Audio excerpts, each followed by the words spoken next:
Mr. Tim. Today I will talk about 5 dogs as the same letter P. First is Pomeranian. It is cute. I think it is the cutest dog and the smallest dog in the world. So I like it. Next is Pumpkin Geese. It has white and light brown fur. Its fur is very long. I think when I touch her, I will feel very soft. So I like it. Now Coraline. It looks like a lion, but it is not a lion. It is a dog. Its body is white, so I like it. Now is Papigo.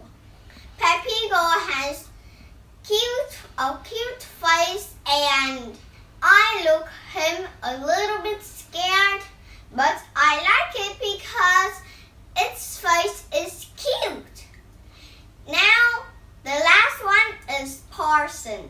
Parson looks very scary when I look at its sharp